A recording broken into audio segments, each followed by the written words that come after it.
Hello guys, स्वागत है आप सबका हमारे यूट्यूब चैनल मौर्य एजुकेशन 07 पर। गाइस, जैसा कि मैंने इसकी पिछली वीडियो में बता चुके हैं कि अब हम 9th और 10th क्लास की मैथ एनसीईआरटी शुरू करने वाले हैं। तो आज हम 9th क्लास की एनसीईआरटी का पहला चैप्टर शुरू करने जा रहे हैं। 9th क्लास की एनसीईआरटी, क्लास 9th। ठीक है, आज ये हमारा जो मैथ्स है उसका ये पहला वीडियो है और पहला टॉपिक शुरू करने जा रहे हैं। पहला चैप्टर कौन सा है? संख्या पद्धति। संख्या पद्धति, ठीक है। पहला चैप्टर का नाम है संख्या पद्धति, इंग्लिश में है नंबर सिस्टम।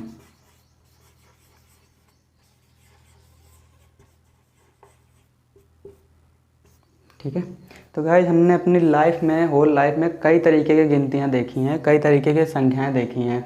जैसे 1 2 3 4 ये भी संख्याएं हैं, माइनस में है वो भी संख्याएं हैं, -1 2 3 4 भिन्नों के रूप में देखी हैं, कई तरीके से संख्याएं देखी हैं। ठीक है, तो आज हम पढ़ेंगे संख्याओं के बारे में। तो सबसे पहले हेडिंग आपकी आती है, पहली संख्या कौन सी है? पहली है प्राकृतिक संख्या। कौन सी है दोस्तों? प्राकृतिक संख्या। पहली है प्राकृतिक संख्या। ठीक है, इसी को हम बोलते हैं प्राकृत संख्या। प्राकृतिक संख्या या प्राकृत संख्या, ठीक है, दोनों एक ही चीज़ें हैं। प्राकृतिक संख्या या प्राकृत संख्या दोनों एक ही चीज़ें हैं। तो इसकी अगर डेफिनेशन की बात करें कि प्राकृतिक संख्या या प्राकृत संख्या किसे कहते हैं, तो इसकी बहुत ही आसान, जैसे हम पर डे डेली लाइफ में किसी चीज़ को काउंट करने के लिए, किसी वस्तुओं को काउंट करने के लिए हम क्या करते हैं? संख्याओं का प्रयोग करते हैं। ठीक है, तो इसकी सीधी सी डेफिनेशन हो जाएगी कि वस्तुओं की गिनती के लिए प्रयुक्त संख्याओं को क्या कहते हैं? प्राकृतिक संख्याएं कहते हैं। या फिर ये कह सकते हैं वे संख्याएं जिन्हें हम वस्तुओं की काउंटिंग के लिए प्रयोग करते हैं। The number which is used in count of things या ऑब्जेक्ट। ठीक है, जो वस्तुओं के काउंट करने के लिए प्रयोग की जाती हैं उन्हें क्या कहते हैं? प्राकृतिक संख्याएं कहते हैं। लिख सकते हैं यहाँ पर, ठीक है, वे संख्याएं जिन्हें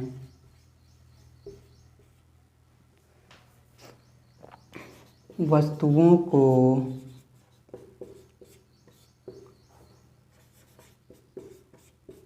गिनने के लिए प्रयोग किया जाता है। ठीक है, प्रयोग किया जाता है, क्या कहलाती हैं? प्राकृतिक संख्याएं कहलाती हैं।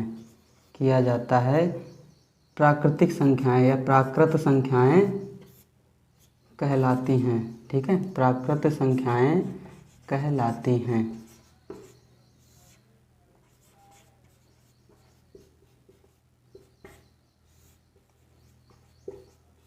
ये हो गया। जैसे क्या हुआ? और एक चीज़ और है दोस्तों, इसे n से प्रदर्शित करते हैं। क्या लिखना है यहाँ पे? इसे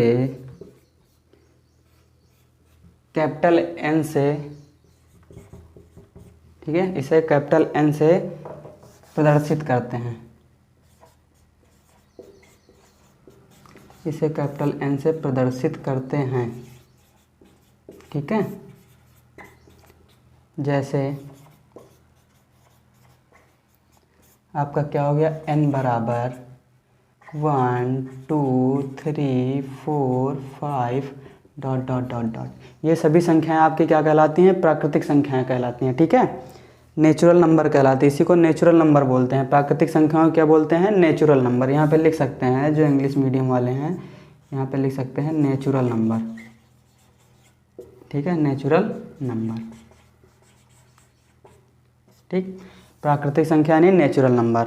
वे संख्याएं जिन्हें वस्तुओं की गिनती के लिए प्रयोग किया जाता है उन्हें क्या कहते हैं? प्राकृत या प्राकृतिक संख्या कहते हैं। इसे n से प्रदर्शित करते हैं। ठीक है, n से, जैसे n बराबर 1 2 3 4 5 6 ... एंड सो ऑन।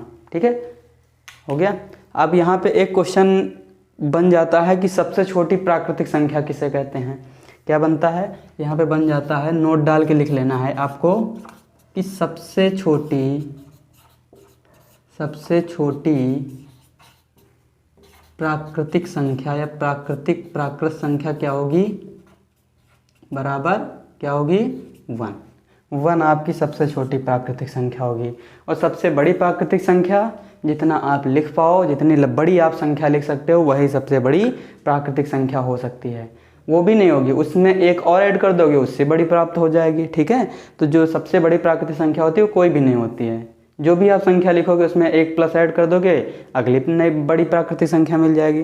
तो सबसे छोटी होती है, सबसे छोटी प्राकृतिक संख्या हो गई 1। समझ में आया? क्लियर हो गया? चलिए, प्राकृतिक संख्या आ गया हो तो अब दूसरे पे चलते हैं। दूसरा कौन सा है?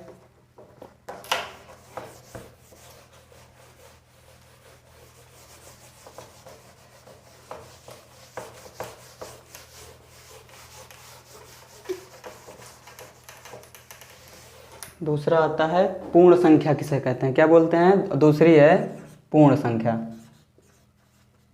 पूर्ण संख्या, ठीक है, पूर्ण संख्या है, होल नंबर। ठीक है, इसको इंग्लिश में क्या कहते हैं? Whole number. ठीक है, पूर्ण संख्या, होल नंबर। इसकी डेफिनेशन किसे कहते हैं? इसकी डेफिनेशन क्या होती है? बहुत सिंपल सी डेफिनेशन है कि कहते हैं मतलब यदि प्राकृतिक संख्याओं में, किसमें? प्राकृतिक संख्याओं में अगर हम 0 को शामिल कर दें तो हमारी जो संख्या समूह प्राप्त होगा वो क्या कहलाएगा? पूर्ण संख्या कहलाएगी। ठीक है, प्राकृतिक संख्याएं कहाँ से शुरू होती हैं? 1 से, 1 2 3 4 5। अगर उसमें हम 0 को ऐड कर देंगे तो क्या प्राप्त हो जाएगा? पूर्ण संख्या प्राप्त हो जाएगी। ठीक है, तो यहाँ पे इसकी डेफिनेशन हो गई, प्राकृतिक संख्या में, प्राकृतिक संख्या में यदि 0 को शामिल किया जाए, 0 को शामिल किया जाए तो प्राप्त संख्या समूह क्या कहलाता है? प्राप्त संख्या समूह। प्राप्त संख्या समूह पूर्ण संख्याएं कहलाती हैं। क्या कहलाती हैं? पूर्ण संख्याएं कहलाती हैं। ठीक है, कहलाती हैं। इसे W से प्रदर्शित करते हैं, कैपिटल W से। ठीक है, इसे कैपिटल W से प्रदर्शित करते हैं, प्रदर्शित करते हैं। ठीक है, इसे कैपिटल W से प्रदर्शित करते हैं। जैसे W बराबर हो जाएगा 0 1 2 3 4 5 डॉट डॉट डॉट डॉट। यहाँ तक आप देख सकते हैं, यहाँ तक प्राकृतिक संख्या है। अगर उसमें हमने 0 को शामिल कर दिया, 0 को ऐड कर दिया तो हमारी कौन सी संख्या? नई संख्या समूह बन के तैयार हो गई, जिसे कहते हैं पूर्ण संख्याएं। ठीक है, ये हो गया पूर्ण संख्याएं। अब यहाँ पे एक और नोट डाल के लिख लेना कि सबसे छोटी पूर्ण संख्या क्या होती है। ठीक है, सबसे छोटी पूर्ण संख्या क्या होती है? बराबर 0। ठीक है, सबसे छोटी पूर्ण संख्या क्या हो जाएगी? 0। ठीक है, क्लियर हुआ? चलिए इसको नोट कर लीजिए, फिर आगे चलते हैं हम। चलिए आगे देखते हैं। पूर्ण प्राकृतिक संख्या हो गया, पूर्ण संख्या हो गया। अगला चलते हैं हम, किस पे जाएंगे? पूर्णांक पर चलते हैं। ठीक है, पूर्णांक पर। ठीक, आइए दूसरा तीसरा क्या है आपका? ये इसके मार्कर में क्या हो गया भाई? चलिए अगला हो गया पूर्णांक। पूर्णांक किसे कहते हैं? ठीक है, पूर्णांक को क्या बोलते हैं? इंटीजर। ठीक है, इंटीजर। ये हो गया आपका पूर्णांक। इंटीजर क्या होता है? इसे Z से प्रदर्शित करते हैं। ठीक है, इंटीजर को किससे प्रदर्शित करते हैं? Z से। ये हो गया। ठीक है, पूर्णांक को किससे प्रदर्शित करते हैं? Z से। तो इसकी जो परिभाषा हम लिख सकते हैं कि प्राकृतिक संख्याओं में 0 को शामिल करने के बाद और जो प्राकृतिक संख्याएं हैं उनके ऋण वाले जो संख्याएं होंगी, जैसे 1 2 3 4 प्लस की होती हैं, वैसे 1 2 3 4 माइनस की भी ऐड कर दें तो जो समूह प्राप्त होगा वो क्या कहलाएगा? आपका पूर्णांक कहलाएगा। ठीक है, यानी कि हम कह सकते हैं कि प्राकृतिक संख्या तथा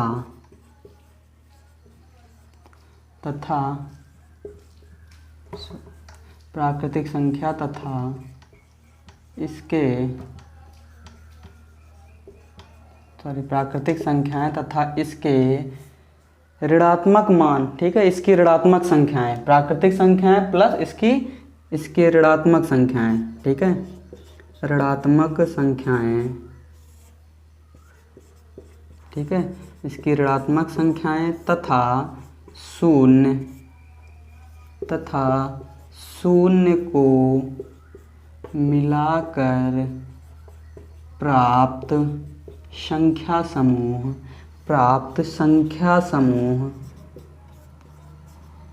क्या कहलाएगा? आपका पूर्णांक कहलाएगा, ठीक है। प्राप्त संख्या समूह पूर्णांक यानी इंटीजर कहलाता है, ठीक है, संख्या समूह इंटीजर कहलाता है, ठीक है। इसे z से प्रदर्शित करते हैं, वो मैंने ऊपर बता दिया है, जैसे, ठीक है, जैसे z बराबर ... -4 -3 -2 -1 0 1 2 3 4 ... ये आपका क्या हो गया? ये संख्या समूह, ये कौन सा है? ये जो प्राप्त संख्या समूह क्या है? पूर्णांक कहलाता है, ठीक है। अब इसमें देख सकते हैं कि आपके दो प्रकार के पूर्णांक दे रखे हैं कि, ठीक है, इधर वाले को यानी कि ये 1 2 3 4 5 वाले को हम बोलते हैं धन पूर्णांक। क्या बोलते हैं? आपका धन पूर्णांक कहलाता है ये, ठीक है, ठीक, धन पूर्णांक। और ये इधर माइनस वाला क्या कहलाता है? आपका ये ऋण पूर्णांक कहलाता है, ठीक है, ऋण पूर्णांक कहलाता है आपका, ठीक है। -1 2 3 -1 -2 -3 -4 आपका ऋण पूर्णांक है, 1 2 3 4 5 धन पूर्णांक है। लेकिन यहाँ पे बचा 0, तो 0 के लिए एक स्टार पॉइंट बना के लिख लीजिए, शून्य ना तो धनात्मक होता है ना तो ऋणात्मक होता है। शून्य ना तो धनात्मक होता है और ना ही ऋणात्मक, ठीक है, ये हो गया आपका, ठीक। शून्य ना तो धनात्मक होता है और ना ही ऋणात्मक होता है, ये हो गया आपका पूर्णांक, ठीक है। पूर्णांक समझ में आ गया? प्राकृतिक संख्या तथा इसके ऋणात्मक संख्याएं, ठीक है, जैसे प्राकृतिक संख्या होगी इसकी ऋणात्मक संख्याएं होगी तथा शून्य को मिलाकर प्राप्त संख्या समूह पूर्णांक कहलाता है। जिसे z से प्रदर्शित करते हैं, -4 -3 -2 -1 0 1 2 3 4 5, ये हो गया आपका पूर्णांकों का समूह हो गया, पूरा सा ये पूर्णांक संख्या हो गई। अब ये जो प्लस वाली हैं ये धन पूर्णांक होते हैं, जो माइनस वाले होते हैं ये ऋण पूर्णांक होते हैं, ठीक है। और जो शून्य है, शून्य ना तो धनात्मक होता है और ना तो ऋणात्मक होता है। क्लियर हो गया? ठीक है। इसके बाद चलते हैं, क्या हो गया आपका? प्राकृतिक संख्या हो गई, और क्या हो गया? पूर्ण संख्याएं हो गई और पूर्णांक हो गए। अब इसके बाद चलते हैं हम परिमेय संख्या पर, ठीक है। किस पे चलते हैं? परिमेय संख्या पर।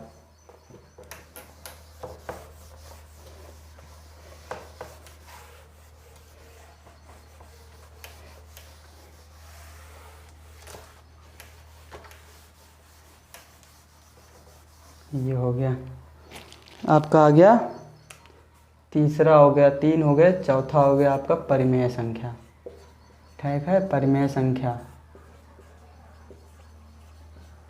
ये परिमेय संख्या है, इसको बोलते हैं रेशनल नंबर, ठीक है। रेशनल नंबर, ठीक है, रेशनल नंबर। इसको किससे प्रदर्शित करते हैं? रेशनल नंबर को इसे Q से प्रदर्शित करते हैं, ठीक है, इसे Q से प्रदर्शित करते हैं। ये रेशनल नंबर हो गया, ठीक है। इसकी डेफिनेशन क्या होती है रेशनल नंबर की? रेशनल नंबर की होता है वे संख्याएं जिन्हें P/Q के रूप में विभक्त कर सकते हैं, व्यक्त कर सकते हैं, ठीक है। वे संख्याएं जिन्हें P/Q के रूप में हम व्यक्त कर सकते हैं जहां पर Q का मान 0 के बराबर नहीं होना चाहिए और P और Q क्या होने चाहिए? आपके पूर्णांक होने चाहिए, ठीक है। P और Q क्या होने चाहिए? पूर्णांक होने चाहिए, ठीक है, आइए लिखते हैं इसकी डेफिनेशन। वे संख्याएं जिन्हें P/Q, ठीक है, P/Q वेयर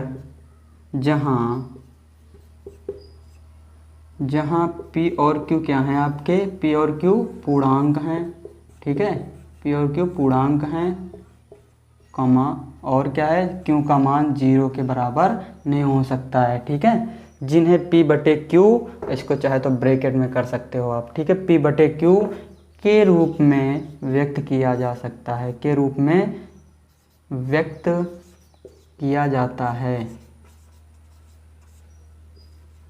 व्यक्त किया जाता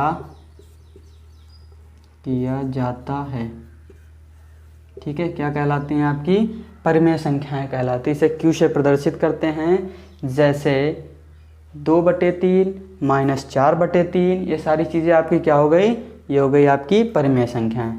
जैसे अगर हम उदाहरण दें, इसे P/Q के रूप में लिखना चाहते हैं, ये 1 भी P/Q के रूप में लिखा जा सकता है, 1/1 हो गया, 3/4 हो गया, -5/8 हो गया, 9/3 हो गया, ठीक है, और हो गया 16/2 हो गया। ये भी सारी चीज़ें क्या हो गई, ये आ गई आपकी परिमेय संख्या के रूप में व्यक्त किया जा सकता है। इतना क्लियर हो गया है, परिमेय संख्या, प्राकृतिक संख्या, पूर्ण संख्या और पूर्णांक, चारों चीज़ें क्लियर हो गई। अगर ये चारों क्लियर हो गई हैं तो आगे हम चलते हैं। यही 4 चीज़ें थी पहले एक्सरसाइज में, ये परिमेय संख्याएँ दी हुई थी, यही सारी चीज़ें थी, ठीक है। चलो आगे बढ़ते हैं और उदाहरण की ओर बढ़ते हैं। एग्जाम्पल्स में क्वेश्चन दे रखे हैं, 1-2 क्वेश्चन हैं जिनको हम सॉल्व करेंगे, ठीक है। कह रहे हैं नीचे दिए गए कथन सत्य हैं या असत्य हैं। कौन सा क्वेश्चन है, उदाहरण नंबर 1 है, ठीक है, उदाहरण नंबर 1, ठीक। नीचे दिए गए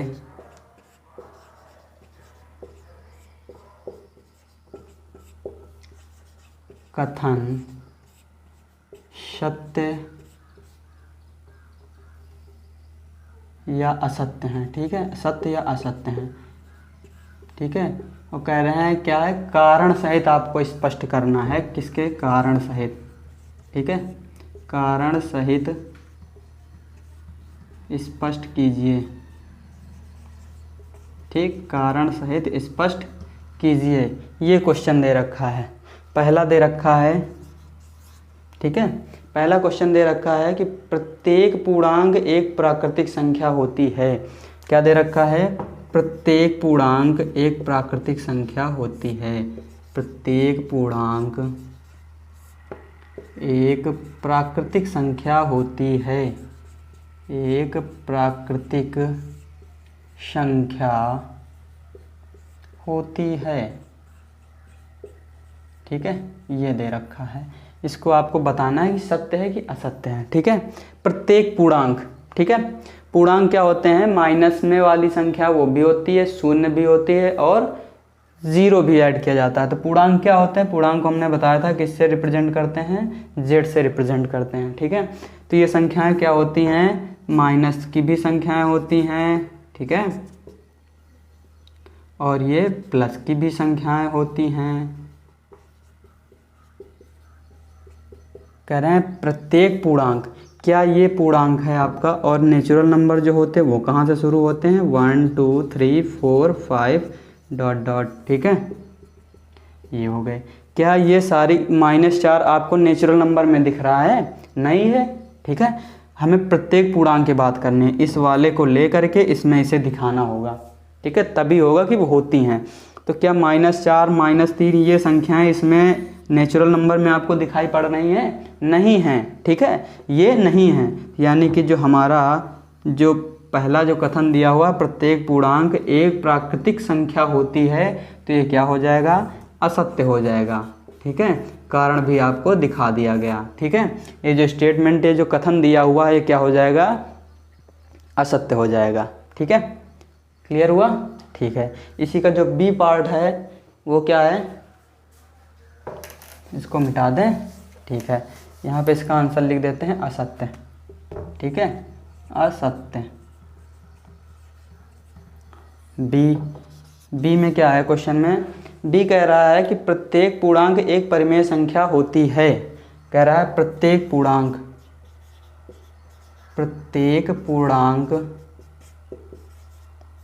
एक परिमेय संख्या होती है। परिमेय संख्या होती है। ठीक है, कह रहा है प्रत्येक पूर्णांक एक परिमेय संख्या होती है। ठीक है, देखिए पूर्णांक क्या होते हैं, अभी बताया था z बराबर -4, -3, -2, -1, 0, 1, 2, 3, 4, ये सारी चीज़ें क्या होती हैं? पूर्णांक होती हैं। और परिमेय संख्या क्या होती हैं? ठीक है, परिमेय संख्या को मैंने किससे बताया था? q से। ठीक है, समझ में आया? ये हो गया। अब ये क्या होती है? जिन्हें p/q के रूप में व्यक्त किया जा सकता है, जहाँ पर p q क्या होंगे? p एंड q आपके क्या हो जाएंगे? बिलोंग कहाँ से करेंगे? z से। ठीक है, पूर्णांक से ही बिलोंग करेंगे और q का मान 0 के बराबर नहीं हो सकता। बस इतना है, ये कंडीशन दे रखी है। तो z का जो मान होगा देख लो, p इसे भी p/q के रूप में लिख सकते हैं। -4 को -4/1 लिख सकते हैं, -3 को 3/1, इसको भी लिख सकते हैं, इसको भी लिख सकते हैं, इसको सब को लिख सकते हैं। यानी हमारी जो ये z था वो किस में कन्वर्ट हो गया? p/q में। p का मान ये, q का मान p/q के रूप में व्यक्त हो चुका है। ठीक है, ये सारी चीज़ें यहाँ पर भी देख सकते हैं आप। 0 भी एक क्या होती है? परिमेय संख्या होती है। ठीक है, अभी पीछे कुछ क्वेश्चन दिए होंगे, एक्सरसाइज में ही दिया होगा, क्या 0 एक परिमेय संख्या है? तो यहाँ से पता कर सकते हैं कि हाँ 0 एक परिमेय संख्या है। ठीक है, ठीक है, तो ये जो स्टेटमेंट दिया हुआ है ये क्या है? ये सत्य है। यानी कि आपका जो प्रत्येक पूर्णांक होता है वो क्या होता है? परिमेय संख्या होती है। ये आपका सत्य हो गया। ठीक है, अब आगे चलते हैं। अगला है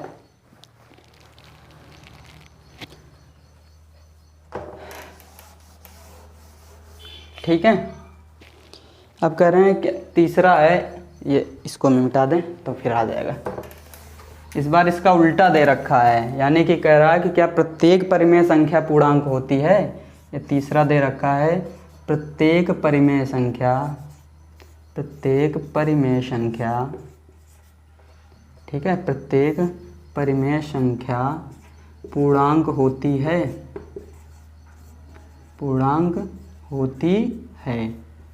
ठीक है, ये दे रखा है। तो इसको क्या करना है? परिमेय संख्याएं क्या होती हैं? p/q के रूप में लिख सकते हैं। ठीक है, p/q के रूप में लिख सकते हैं, जहाँ p और q अभी बता चुके हैं किससे बिलोंग करता है? z से, नहीं किससे? पूर्णांक से। ठीक है, ठीक। और क्या हो गया? और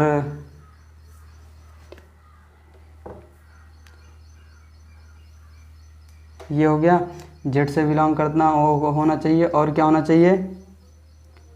क्यू का मान 0 के बराबर नहीं होना चाहिए। ठीक है, यहाँ तक क्लियर हो गया? चलो, इतना हो गया है। अब कह रहे हैं पूर्णांक क्या होते हैं? पूर्णांक, ठीक है, ये हो गया। पूर्णांक क्या होता है? माइनस की संख्याएं होती हैं, माइनस वाली भी होती हैं, प्लस वाली भी होती हैं। ये आपके क्या हो गए? ये हो गया। कह रहे हैं द्वितीय संख्या, परिमेय संख्या प्रत्येक, तो परिमेय संख्या में ये भी तो आ जाएगी आपकी 2/3, 1/2, -1/4, ये सारी भी तो आ जाएंगी परिमेय संख्याओं में।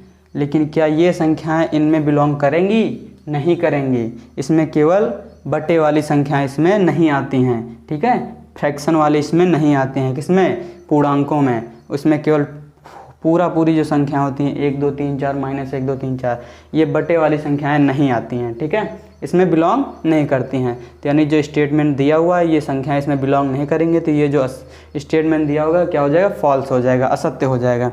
ठीक है, क्या हो जाएगा? असत्य हो गया। तो इसके कारण और दोनों आपने देख लिए, सत्य और असत्य, और इसका रीज़न भी देख लिया, क्यों सत्य होगा, क्यों असत्य होगा। तो ये आपका क्या हो जाएगा? असत्य। ठीक है, ये हो गया आपका पहला क्वेश्चन एंड हो गया। ठीक, समझ में आया? ठीक है, दूसरा क्वेश्चन क्या है? 1 और 2 के बीच 5 परिमेय संख्याएं आपको निकालनी है। दूसरा उदाहरण दे रखा है, 1 और 2 के बीच 5 परिमेय संख्याएं निकालनी है, ठीक है। चलिए इसको हम 2 तरीके से हल कर सकते हैं, ठीक। क्वेश्चन क्या दे रखा, दूसरा क्वेश्चन है 1 व 2 के मध्य या 2 के बीच 5 परिमेय संख्याएं लिखिए। 5 परिमेय संख्याएं लिखिए, ठीक है, संख्याएं लिखिए। ये दूसरा एग्जाम्पल है, ठीक है। इसको हल करने का बहुत ही इजी तरीका है, ट्रिक नहीं कह सकते, तरीका है सॉल्व करने का।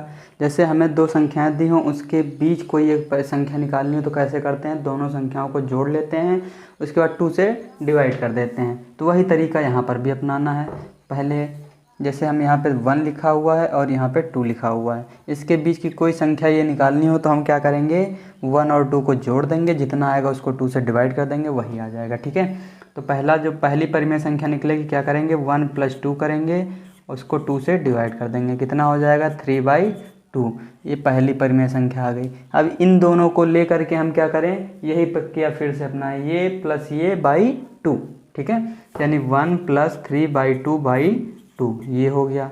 इसको हल करेंगे, 2 × 1 = 2, 2 में 3 जोड़ेंगे 5, 5/2 हो गया होल बाई 2। इसको हल करेंगे, डिवाइड में चला गया नीचे, ठीक है, ये हो गया 5/4, 5/4 हो गया ये। अभी 2 परिमेय संख्या, अब इन दोनों के बीच निकाल लें, ठीक है, यहाँ कर दें 2 + 3/2 होल बाई 2 हो गया। इसको हल करेंगे, 2 × 2 = 4, 4 में 3 जोड़ेंगे 7, ठीक है, 7/2 होल बाई 2, ये नीचे चला आएगा, 7 कितना हो गया 4, ये आपका आ गया 7/4। अभी 3 निकली हैं, अभी 2 और निकालने हैं। अब इसमें से कोई भी 2 ले सकते हो आप और उनके बीच में निकाल सकते हो, ठीक है, कोई भी 2, चाहे ये दोनों ले लो, चाहे ये दोनों, चाहे ये दोनों, चाहे दोनों, ठीक है। मैंने एक और 5/4 ले लिया, 1 + 5/4 होल बाई 2। इसका हल करेंगे, 4 × 1 = 4, 5 9, 9/4 हो गया अपॉन 2, ये हो गया 9/8, नीचे आएगा मल्टीप्लाई हो जाएगा, इसके बीच में हो गया 9/8 हो गया। कितने निकले अभी, 4। हमने ये दोनों ले लिए, चाहे ये दोनों, चाहे जो ले सकते हो आप, ठीक है, ले लो। मैंने ये दोनों ले लिया, कितना हो गया, 7/4 + 2 होल बाई 2 करेंगे, 4 दूनी 8 हो गया, 8 8 और 7 जोड़ेंगे 15, 15/4/2, ये 4 जैसे ही नीचे आएगा मल्टीप्लाई हो जाएगा, इसका 5/8 हो जाएगा, ये हो गया यहाँ पे 15/8, ठीक है, ये हो गया।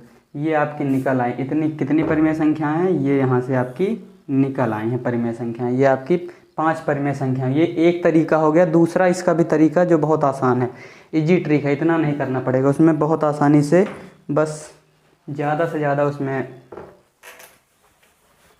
20 सेकंड लगेंगे उस क्वेश्चन को हल करने में। इसमें थोड़ा सा टाइम लगा, उसमें ज़्यादा टाइम नहीं लगेगा, ठीक है। देखते हैं इसका दूसरा तरीका क्या है। कितनी परिमेय संख्या निकालनी है आपको, जितनी परिमेय संख्या आपको निकालनी है, आप क्या करना है, वहाँ पे उसमें 1 ऐड कर देना है। 5 निकालनी है, 5 में 1 ऐड कर दिया, कितना हो गया, 6, ठीक है। 5 में 1 ऐड कर दिया, 6 हो गया। अब हमें क्या करना है, यहाँ पे 1 है और ये 2 के बीच में कितनी निकालनी है, 5। तो इसमें क्या करेंगे, जो 6 आया है इससे ऊपर और नीचे मल्टीप्लाई कर देंगे, कर दिया, ये हो गया 6/6 हो गया, ये 12/6 हो गया, ठीक है। अब यहाँ पे 6/6 हो गया, जिसको हम 1 को हम 6/6 लिख सकते हैं और 2 को 6/12 लिख सकते हैं। इसके बीच में कितनी परिमेय संख्याएं चाहिए, 5, ठीक है, 5 निकालनी है। सबके हर में कितना कर देना, 6, नीचे नीचे 6 कर देना, क्योंकि सबके इक्वल हो गए हैं, ठीक है, इसीलिए किया गया है। अब ऊपर 6 से लेके 12 के बीच में आपको 5 संख्याएं लिख देनी है।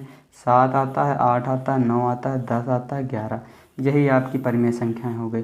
इसके पहले वाले में देखा था कि कुछ दूसरी परिमेय संख्याएं थी, इसमें आपने देखा कुछ दूसरी परिमेय संख्याएं हैं, तो यहाँ से एक निष्कर्ष निकलता है, ठीक है, यहाँ से एक निष्कर्ष निकलता है, ये दूसरी वो दूसरी, जबकि 1 और 2 के ही 2 ही संख्याएं थी, 1 और 2 के बीच में 5 निकालनी थी, ये वाली दूसरी निकली, वो वाली दूसरी।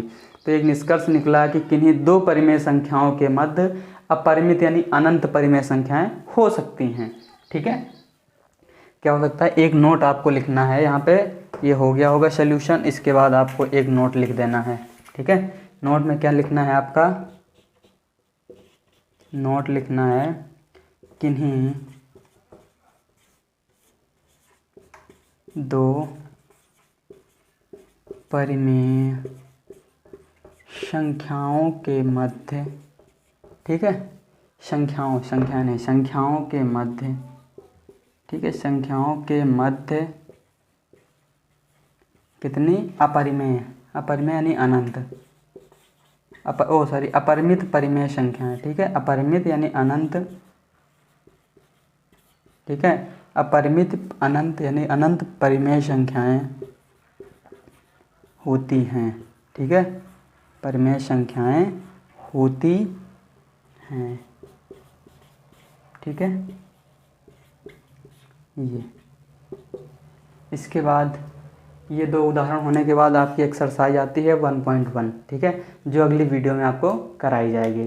गाइज, अगर आज की ये वीडियो आपको पसंद आए तो वीडियो को लाइक, कमेंट, शेयर और चैनल को सब्सक्राइब करें। अगर हमारे चैनल पर नए हैं तो चैनल को सब्सक्राइब कर लीजिए और बेल आइकन को ज़रूर प्रेस कर लीजिए ताकि हमारी अगली आने वाली वीडियो आप तक पहुँच सके। धन्यवाद। जय हिंद दोस्तों। वंदे मातरम।